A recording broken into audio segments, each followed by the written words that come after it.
dizer, no inglês eles denominam essa, na verdade isso aqui não é mais uma metodologia de diagnosticar uma cadeia, mas sim uma estratégia de gestão de produção de uma cadeia. A organização de um processo de produção de forma a torná-lo mais competitivo. Tá? E o conceito em inglês é Supply Chain Management. Supply, oferta. Chain, corrente. Management, gestão. Então, gerenciamento da corrente de ofertantes, de fornecedores, tá? Que a gente traduziu por gestão de cadeia de suprimentos. Suprimentos são matérias-primas, são fornecedores de matérias-primas, né? Mas o conceito ele é mais amplo. Do inglês chain é corrente. Por que é chain? Porque a corrente ela é formada por elos. Os elos são encadeados, eles são um amarrado no outro. Aí essa similaridade com a palavra cadeia. Cadeia não é de prisão, cadeia vem de encadeamento. Então, quando eu estou dizendo cadeia, eu estou dizendo encadeamento de processos sucessivos. Tá? Então, aqui eu vou ser breve na questão da identificação dessa problemática, de por que surge isso. Né? Então, a gente vem vendo, como eu falei agora, o cara que me entregava o pão de leite de carroça em casa, o mundo evoluiu, né? E o mundo evoluiu, os negócios têm que evoluir, né? Se tornaram negócios muito mais complexos. E essa relação entre o consumidor e o produtor que eu tinha lá quando eu recebia do padeiro, que chegava de carroça na minha casa para entregar o pão e o leite para o café da manhã, mudou. Agora eu tenho que ir no supermercado na véspera para abastecer a geladeira para amanhã ter o que eu quero comer no café. Porque o cara esse ele não passa mais de carroça aqui na frente da minha casa, né? Então, o sistema de alimentos ele foi se deslocando para um sistema super interligado, interdependente, com uma variedade de relações super complexa, como esse monte de autores aí, e as datas já publicaram algo relacionado a essa ideia. Mas os mercados cada vez mais saturados, o que eu quero dizer assim? Mais competitividade nos mercados, tá certo? Mais gente trabalhando com mais competência, estruturas maiores. Então, se a competição aumenta, a necessidade de me tornar mais competitivo fica cada vez mais desafiadora. Desenvolvimentos de tecnologia, não só na produção, mas como na gestão da informação, principalmente a TI, pessoal. Tecnologia da informação, computadores, permite hoje que eu gerencie com agilidade gigantesca os processos, o que até bem pouco tempo atrás não dava, não era possível, porque dependia de um cara anotando numa folha de papel os acontecimentos. Até bem pouco tempo atrás, alguém contava quantos litros de leite tinha lá no depósito do supermercado, para daí mandar um bilhetinho para o departamento de compras, que ia mandar um outro bilhetinho, ia ter que dar um telefonema para a indústria de leite, para que no dia seguinte, ela carregasse um caminhão com mais 15 mil litros de leite e entregasse lá no supermercado, senão eles não iam ter leite para vender no sábado de manhã, tá certo? Porque chegou no estoque no ponto mínimo. Ora, bolas, como é que isso acontece hoje? Acontece que quando vocês passam a caixinha de leite no check-out do supermercado e ela lê o código de barra e aquela caixinha de leite é a de número 4.000, significando que restam dentro do supermercado apenas 3.999 litros de leite a partir de agora, daquela que tu acabaste de passar, já automaticamente vai uma comunicação para o estoque, dizendo que o estoque chegou no ponto mínimo, automaticamente o computador já direciona uma mensagem para o departamento de compras, que vai direto para um e-mail para a indústria de leite, que já chega no departamento de produção e já chega na linha de embalagem e carregamento. Amanhã de manhã já tem um pedido lá esperando para carregar 5.000 litros para o supermercado Guanabara. Por quê? Porque hoje, de tardezinha, ele chegou no estoque mínimo. Então, hoje, tudo isso é automático, não tem mais a mão do homem, a leitura do homem contando. É tudo automático, porque os sistemas informatizados tratam de fazer esses cálculos e tomar essas ações. Esse tipo de coisa permite uma capacidade de agilidade na tomada de decisão e na identificação de informação que era inimaginável alguns anos atrás. Então, isso foi também um fator que permitiu que essa estratégia de produção, de organizar cadeias produtivas, se tornasse mais pragmática, mais fácil de ser realizada. Não quer dizer que seja uma coisa simples, mas mais factíveis de serem implementadas. Quero dizer para vocês que cadeia de suprimentos ou gestão de cadeia de suprimentos, pessoal, já é uma coisa largamente utilizada na indústria, tá certo? E na manufatura. A GM aqui em Gravataí, que já tem 20 anos a fábrica aqui, foi a primeira unidade fabril da General Motors a experimentar esse tipo de processo produtivo na linha de produção deles no mundo. Foi aqui em Gravataí. Uma empresa dessa precisa 15 hectares para instalar sua fábrica. Gravataí cedeu 120 para eles. Para que tu quer 120 hectares, cara? Tu vai plantar Chevette? Não, não. Espera aí que tu vai ver. Eles montam a fábrica e aí eles convidaram os que eles denominam hoje de sistemistas, que nada mais são do que fornecedores exclusivos dele.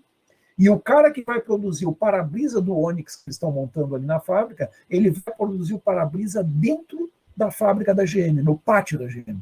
Assim como o cara que produz a direção, assim como o cara que produz a roda, assim como o cara que produz a sinaleira traseira. Eles vão produzindo os subprodutos, os componentes do automóvel, dentro do mesmo pátio da grande fábrica montadora.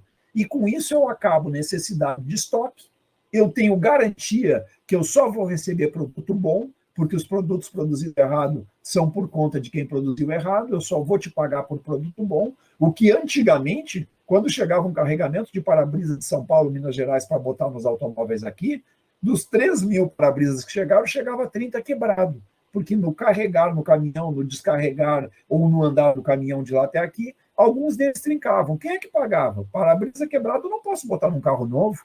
Então eu tenho que discutir agora de quem é a culpa. Quem é que vai me remunerar? Porque eu paguei por esses 30 para-brisas e agora eu preciso voltar com o meu dinheiro de volta para não ter prejuízo, senão o carro vai ficar mais caro. E ele realmente fica mais caro. Então, com base nessas imperfeições que o mercado tem, né, foram surgindo a necessidade dessas alternativas de me aproximar dos fornecedores para diminuir o que a gente vai ver agora. Só para complementar, junto com essa saturação de mercado, desenvolvimento tecnológico, a competição dos mercados internacionais, que tem tudo a ver com essa evolução tecnológica que a gente teve nos transportes e em várias outras ações aí da economia moderna, né? Então, a definição de cadeia de suprimento, pessoal, segundo os autores, ela é a administração da cadeia de suprimento, ou seja, dos fornecedores de insumo, é a integração dos processos comerciais na cadeia, do consumidor final até final, através dos fornecedores originais, que vão fornecer um produto, serviço, informação e, portanto, valor agregado aos seus clientes. Ou seja, eu administrar uma cadeia de suprimento é eu conhecer todo o fluxo de informações que existem, desde as necessidades e demandas que o consumidor do meu produto tem, até as dificuldades e a gestão da tecnologia que os meus fornecedores têm para que eu possa atender essa demanda do consumidor, dos clientes. Então, na medida em que eu melhoro o processamento de produção, diminuindo custos ao longo da cadeia, eu melhoro a eficiência, eu diminuo o custo, eu aumento a produtividade, e isso me dá mais lucratividade. Componentes do conceito de cadeia que podem ser citados aqui: relações entre as organizações, né? Processos de comercialização, eficiência na produção, e como eu estou aumentando a eficiência, eu estou agregando valor, e talvez o mais importante é a função principal da gestão: integração de atividades e funções, tais como as atividades de marketing numa empresa, que passam a ser agora trabalhadas pelo conjunto de empresas que produz aquele produto final. A própria logística passa a ser otimizada, até que ela não deixa de existir. Porra, se o cara está produzindo para-brisa dentro do meu pátio, acabou o transporte de para-brisa Brasil afora para eu comprar esse componente para botar no meu automóvel, concordo? Eu estou produzindo ali no fundo de casa. Tem uma fábrica de para-brisa que é só eu trazer a pé de lá para cá e botar no carro que está na linha de produção, passando aqui na frente nesse momento. É just in time o negócio. Produziu o para-brisa, botou no carro. Não tem estoque, né? Integração dos sistemas de informação, ou seja, toda a informática, toda a relação de gestão de informação, que é super fundamental para o gerenciamento, integrado entre as diversas unidades e linhas de produção, né, em níveis de produção, desde a matéria-prima até o produto final. planejamento e controle das atividades, desenvolvimento do produto, que podem ser feitos de maneiras coletivas, agora entre todos os agentes, e também as ações de mercado, né? Pessoal, de onde é que nasce esse conceito? Onde é que ele vem para nós entendermos? Lá de 37, está vendo como é antigo? Quando nem computador ainda existia.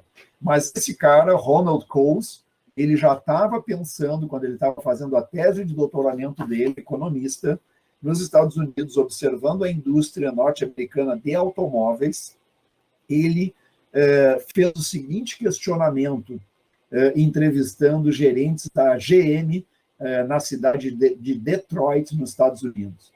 Ele vendo aquela complexidade de gente trabalhando e um monte de diferentes de tipos de peças, né, de componentes que vão no automóvel, e cada empresa produzindo um tipo de componente, uma determinada empresa produzindo a capota do carro, a outra produzindo o pneu de borracha, a outra produzindo a buzina, a outra produzindo o motor, e tudo isso chegando numa fábrica para ser montado e acabar virando o veículo, ele faz a seguinte pergunta.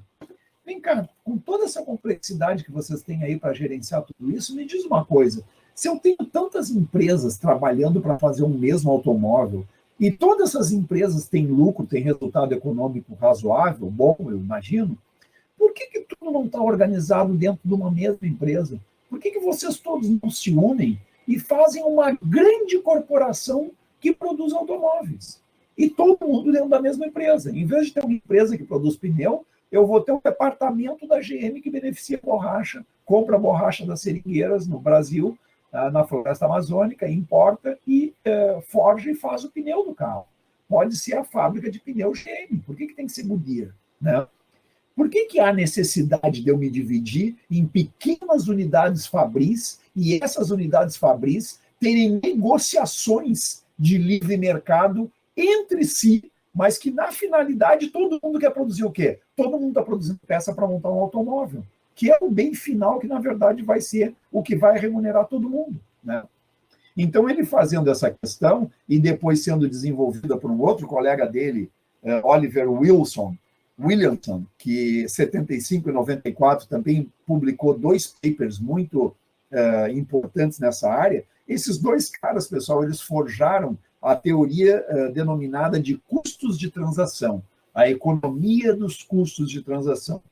E o que trata esse conceito econômico que esses 2 caras forjaram? Um debate teórico, né? Defendendo que uma economia, uma atividade econômica, ela pode se organizar de 2 formas. Ela pode ou se organizar pelas relações de mercado, que a gente chama de mercado spot, ou seja, eu produzo pneu e querendo ganhar dinheiro com pneu, eu vendo pneu para a GM, e o meu lucro depende de eu ter uma produção eficiente de pneus e poder pegar um bom preço vendendo pneu para a GM, e aí eu vou ter o meu lucro e vou viver a minha vidinha, e a GM que pega o pneu e dê jeito de botar no automóvel para ganhar o lucro dela, né? Então, ou eu trabalho num sistema, e deixa eu ir já para a tela seguinte, que ilustra de uma maneira mais transparente o que eu estou querendo dizer, ou pelo menos o que eu estou querendo, não, o que eu estou querendo traduzir, que foi o que esses 2 pesquisadores teorizaram, eu posso organizar a economia como esse sistema que está aqui no lado esquerdo do gráfico de vocês aí, onde eu tenho uma série de setores econômicos que atuam de forma independente, denominado como estruturas de mercado, onde as relações de produção entre eles são de oferta e demanda. E eu vou produzindo desde a matéria-prima e eu vou fazendo com que esses insumos vão ganhando agregação de valor até chegar no produto final que vai atender a demanda do consumidor. Mas com relações de mercado, oferta e demanda, em cada um desses elementos, o que acaba trazendo custos de transação, tá certo? Porque eu tenho aquela coisa do pêssego podre que foi junto no caminhão para fazer pêssego em calda, que o dono da fábrica de pêssego não vai poder botar dentro da lata, mas que o agricultor, como ele encheu um caminhão com caixa de pêssego, ele botou uma meia dúzia de caixa de pêssego que não era muito boa, que quando chegou na fábrica, o cara teve que jogar fora, mas ele pagou por aquele pêssego ruim. Ou seja, o produtor usou de um oportunismo, né? Ele vendeu uma coisa sabendo que o cara não ia poder descontar, porque ele não ia ver, e quando ele pesou o caminhão na entrada da fábrica, bom, pesa tanta tonelada, tá bom, vai lá e paga o produtor. É X centavos por quilo de pêssego, eu te devo X mil reais. Quando eu vou beneficiar o pêssego, eu descubro que tem uma parte que tem pêssego podre, né? A mesma coisa, a vaca com cria dentro na hora que eu levo para o frigorífico, né? É uma bola nas costas, porque eu não consigo fazer carne daquele feto que saiu de dentro da vaca que estava prenha. Não era para estar prenha, né? Se eu, por acaso, fosse no outro extremo, que eu chamo de hierarquia, e eu imaginasse que eu seria dono de tudo, eu seria dono do pomar de pêssego, já que eu tomo tanta bola nas costas do produtor de pêssego, tanta bola nas costas do cara que me vende a vaca prenha, vamos fazer o seguinte, eu vou comprar essa fazenda e eu vou produzir o gado. Não vai ter uma vaca que eu vou mandar para o meu frigorífico, que é o mesmo dono, que esteja prenha. Não vai ter uma caixa de pêssego que vai sair do pomar, que vai chegar na linha de produção da minha fábrica de lata de pêssego, estragado, que não vai poder virar pêssego. E aí eu vou ganhar dinheiro, porque eu vou tornar o negócio muito mais eficiente, porque não vai ter um agente querendo dar bola nas costas do outro. Tá entendido? Mas, pessoal, como é que eu vou ser dono de tudo? Como é que eu vou ter gente para administrar tudo? Vocês pensaram a GM tendo que contratar seringueiro na Amazônia, depois de comprar uma parte da floresta, porque ele ia ter que ser dono da floresta para colher a borracha das seringueiras, né? É muita estrutura, é muito capital e é muita diversidade de ações. A coisa se torna muito complexa. Se torna complexa de um jeito que talvez fique mais caro tentar administrar um processo verticalizado, um processo hierárquico de produção, onde eu sou dono desde a produção da matéria-prima até o produto final, que talvez também seja inviável. Mas aí, qual é o calcanhar, qual é o ovo de Colombo que esses dois pesquisadores eles trazem? Mas espera aí, quem é que disse que só são esses dois extremos que eu posso me organizar? Eu só posso trabalhar optando por estar numa hierarquia, uma organização vertical denominada como mercado, ou então como hierarquia? Não. Eu posso, isso aí são extremos de dois contínuos. Na verdade, eu posso me localizar numa forma de organização da minha cadeia, num contínuo de possibilidades que parte de um extremo que é livre mercado, ou seja, eu tenho uma pura negociação de mercado com meus fornecedores, até o outro extremo que eu compro todos os meus fornecedores. Mas eu não quero nem ter uma relação de mercado e nem quero ser dono do pomar do cara.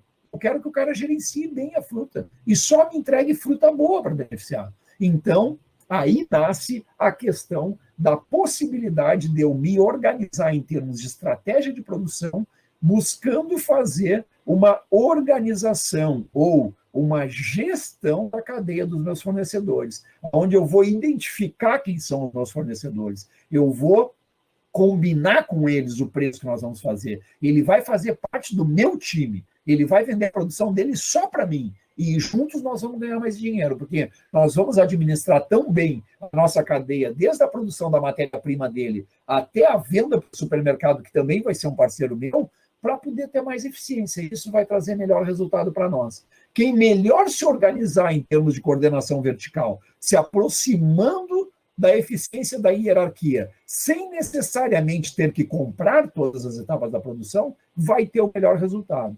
Então, na medida em que eu vou me deslocando do mercado para a hierarquia, eu vou aumentando a complexidade de gerenciar um processo desse, eu preciso mais inteligência, mas eu vou obtendo ganhos de eficiência, ou seja, menor custo e maior lucratividade. Então, eu tenho um ganha-ganha me deslocando da esquerda para a direita, sem necessariamente chegar aqui no que eu estou denominando como hierarquia. Ficou claro?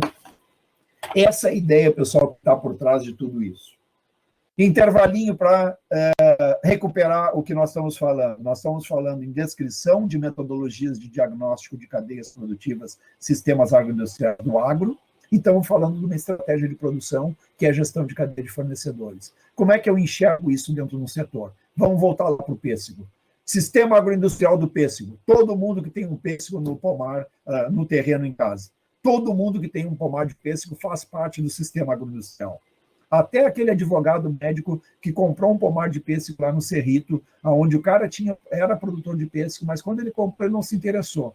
Ele tinha lá o pomar para pegar meia dúzia de frutos e levar de presente para a sogra dele, e o resto da produção caía no chão, estragava e acabava gerando podridão parda e gerando... não, agora me faltou o termo, mas gerando esporos para que esse vírus acabasse indo para os outros pomares produtivos, e os outros produtores vizinhos dessa propriedade tinham que aplicar toneladas de veneno a um custo enorme, aumentando o custo de produção desses outros pomares. Por quê? Porque eu tinha um cara que tinha abandonado um pomar de pêssego numa propriedade. Se eu tenho uma consciência, pessoal, de gestão de cadeias e preocupação econômica com setores econômicos, por exemplo, como Pelotas é muito forte na questão do pêssego, 90% da indústria, ou mais da indústria de pêssego em lata do Brasil está lá, a capacidade da gente arrecadar dinheiro do Brasil todo e trazer para a região de Pelotas com a indústria de pêssego é imensa. Eu deveria ter um tratamento muito mais responsável com as pessoas envolvidas. Tipo isso, se tu é alguém que não é do agronegócio e tu compra uma pequena chacrinha para botar uma piscina e fazer festa de final de semana, e essa pequena propriedade tem pessegueiro dentro, tu tem que assinar um acordo, ou tu usa o pessegueiro economicamente, põe um agrônomo, alguém para gerenciar e produzir pêssego de forma eficiente, com tratos culturais e tudo mais, ou então tu chama uma patrulha de mecanização e arranca todo esse pomar daí. Por quê? Para evitar que ele gere doenças para os pomares econômicos que o vizinho tem, né? E não tenha que usar tanto veneno, porque tu está sendo um promotor do desenvolvimento da bactéria ou do vírus que atrapalha a qualidade da produção da fruta. Quando eu estou falando de sistema agroindustrial, então, todo mundo que tem pêssego faz parte dele. Quando eu estou falando de cadeia produtiva, como a gente viu, quem é que faz? Cadeia produtiva do pêssego em conserva é só um pequeno grupo de pessoas que têm pêssego, mas que o pêssego deles é apto ou é vocacionado para botar dentro de uma lata. Então, não é todo o pomar de pêssego que tem vocação para virar pêssego em conserva. São só aqueles produtores que têm as variedades de pêssego que podem entrar dentro de uma lata, tá certo? Porque tem a característica fenotípica, né, de tipo de fruta que tem a resistência para levar altas temperaturas e tudo mais. E quando eu estou falando de cadeia de fornecedores, observem ali, ó, cadeia de fornecedores do pêssego em conserva marca X orgânico. Então, é um grupo de fornecedores que, eventualmente, eu que sou dono dessa marca X de conserva de pêssego em lata, eu estou gerenciando na ponta do lápis, eu sei o tamanho do pomar, o tamanho da área, o endereço, o nome da pessoa, o número de filhos, com quem é que ele é casado, e eu sei tudo desse produtor. Eu promovo a certificação para que ele produza orgânico, e eu ajudo o treinamento dele, dos funcionários deles, para ele produzir um pêssego orgânico com qualidade e com lucro, ou seja, ele é meu parceiro na minha cadeia de fornecimento. Eu tenho um nível de integração com ele muito forte, atenção.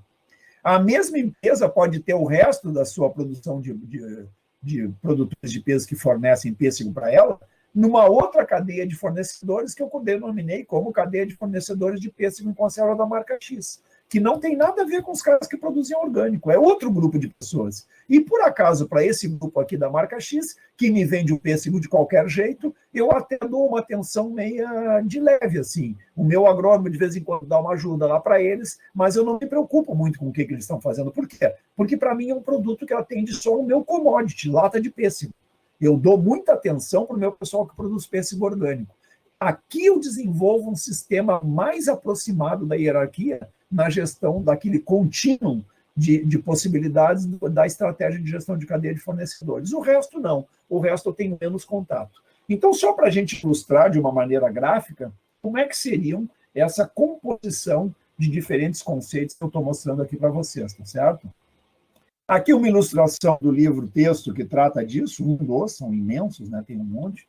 Se vocês botarem Supply Chain Manager ou cadeia de suprimentos no YouTube, vocês vão ter 500 mil aulas sobre isso, do que é, como é que se trata nos mais diversos setores da economia. Mas o mais importante dessa figura é esse information flow que aparece aqui em cima. Essa é a principal vantagem da estratégia da qual o conceito de Supply Chain Management me permite ganhar valor agregado. Integrating and Managing Business Process Across the Supply Chain. Ou seja, eu integro e gerencio todo o processo produtivo ao longo, através de toda a cadeia produtiva, que vai desde as minhas primeiras linhas, as minhas primeiras níveis de fornecedores a montante, até os meus níveis de consumidores, podendo chegar até o meu consumidor final, a jusante. O que é importante aqui? Um ator, uma empresa, vai fazer o papel de coordenar esse processo. Normalmente uma empresa grande, tá? Que tem economia, que tem competência, que tem conhecimento para fazer a organização desse processo. Então, no agro, ela deverá selecionar um conjunto de produtores muito bons, quanto melhor forem esses produtores, melhor, e vai procurar fazer contatos com alguns vendedores a jusante lá na frente, que eu possa fazer negócios para poder fazer com que o meu produto, que eu espero e pretendo que seja diferente da média, possa chegar no mercado dele de uma maneira mais eficiente, mais barata, mais competitiva.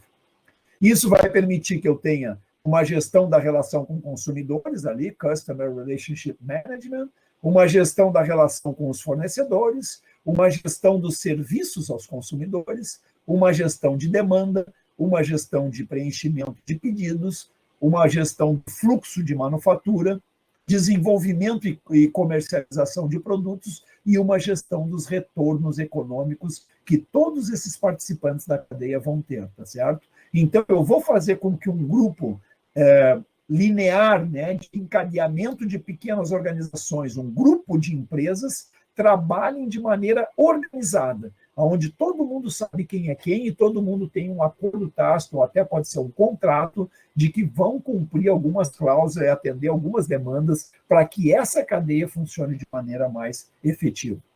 Ficou claro a ideia, pessoal? É organizar, então, o fluxo de participantes do mercado de forma a que eu seja mais competitivo, eliminando os custos de transação que as relações de mercado normalmente carregam, segundo aqueles dois teóricos, Coase e Williamson, que eu citei lá na frente.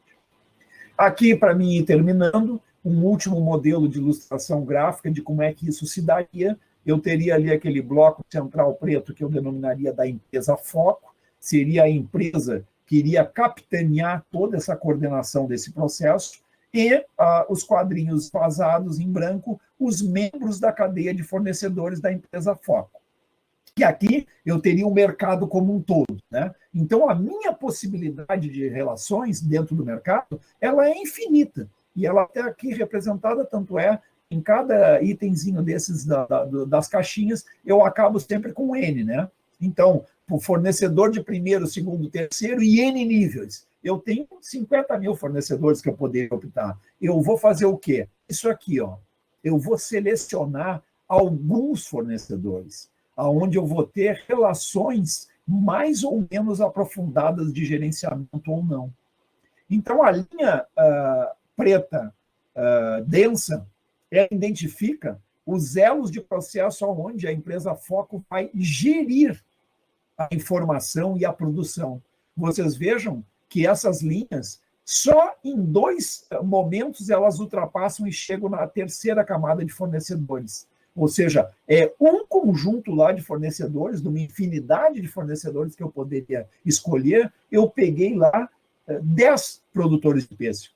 Eu peguei 15 produtores de alberdinhanos, né? E esses caras eu vou trabalhar com eles de maneira muito próxima. Para quê? Para nós botar lá do outro lado, lá, ó, ele vai para o 1, vai para o 2 e chega com uma linhazinha preta densa até o supermercado, na gôndola do supermercado. Então, ele tem total contato com esse consumidor final para saber o que esse consumidor quer, o que ele está achando do meu produto, o que ele sugere de melhoria. Eu ainda estou dando garantia para ele. Vai ter outros elos que apenas vão ser monitorados, a linha pontilhada grossa. Vai ter outros elos que nem gerenciados são. E vão ter elos que nem membros da minha cadeia são.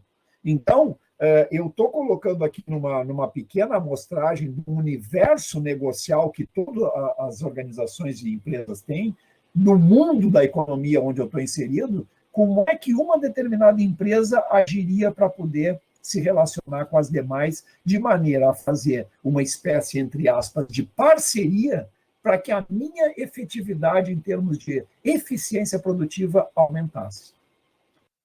Ficou claro?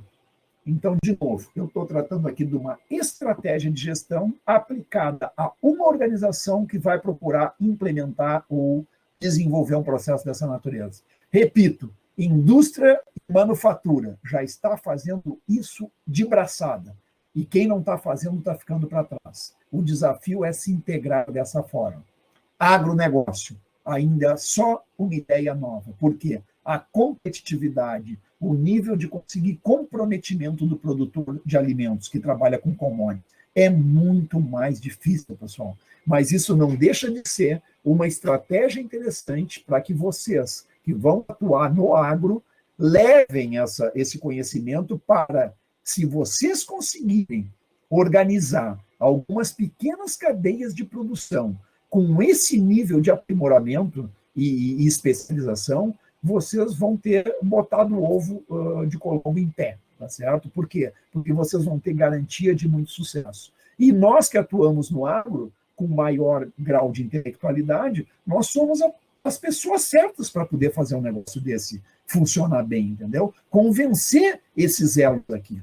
Convencer uma rede de restaurantes a só matar o boi dos meus parentes. Então, meus parentes têm Alberdin Angus. Eles conseguem me oferecer 100 animais por semana para bater. Eu vou lá atrás de uma rede de restaurante e digo, cara, eu forneço todo o entrecô para ti, com tal e tal garantia de qualidade. Vai vender a minha marca. Tu topa? Topa, pronto. Faz isso acontecer. Leva de uma fazenda exatamente para um nicho de mercado regional que tu tens. Tu vai rentabilizar muito melhor o teu negócio, né? Para aquele produtor e para todos aqueles agentes que estariam envolvidos naquela cadeia. Então, fica aqui uma possibilidade, onde é que eu poderia desenvolver muito isso, não tão fácil, mas nas cooperativas agrícolas. O que é a cooperativa agrícola a não ser um grupo de produtores que se une para ganhar escala e poder de negociação? Então, eu trabalhar mais no desenvolvimento dos meus cooperados seria tudo de bom e tentar explorar onde é que eu vou botar o produto final que eu beneficio.